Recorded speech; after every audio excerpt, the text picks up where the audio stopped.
ভোলার চরফ্যাশন উপজেলার কৃষি উদ্যোক্তা মোহাম্মদ সোলাইমান পড়াশোনা শেষে চাকুরির পেছনে না ছুটে কৃষিকাজের পাশাপাশি শুরু করেন সার ও বীজের ব্যবসা।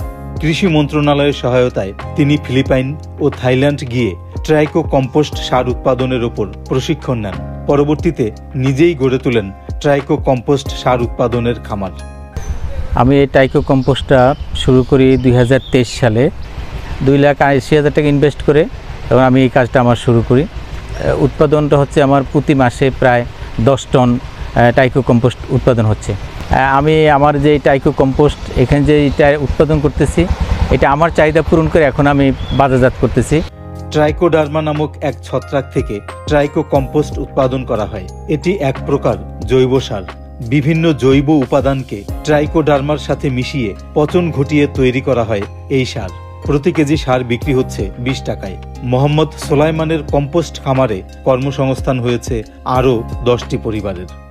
এখানে কাজ হলো আমাদের গরু খামার থেকে গোবর আনা, তারপরে খালের থেকে কচুরি পানা তুলি, এগুলো সব কুচে আমরা এখানে দিই। এটার ভিতরে রেখে আবার 15-20 দিন থাকে, এগুলা এরপরে আবার তুইলা চাইলে এগুলো আমরা বস্তা করে বাজার যাতে দেই। তারপর আমরা বেতন যা পাই আমাদের বাজার সংসার চলে। বর্তমানে টেকসই কৃষি ব্যবস্থাপনার জন্য জৈব সার অপরিহার্য হয়ে উঠেছে। বিশেষ করে এতে থাকা উপকারী অণুজীব মাটির পুষ্টিচক্রকে সক্রিয় করে তোলে। এ বিষয়ে চরফ্যাশন উপজেলা কৃষি কর্মকর্তা মোহাম্মদ নাজমুল হুদা জানান।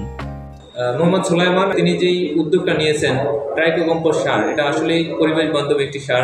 তিনি যে উদ্যোগটা নিয়েছেন তার উদ্যোগের ফলে তিনি যেমন নিজে আর্থিকভাবে লাভবান হচ্ছেন, এর পাশাপাশি তিনি এই কৃষির মাটির স্বাস্থ্য রক্ষায় অনন্য ভূমিকা রাখছেন। তার দেখা দেখি অন্যান্য কৃষকরা উৎসাহিত হচ্ছে।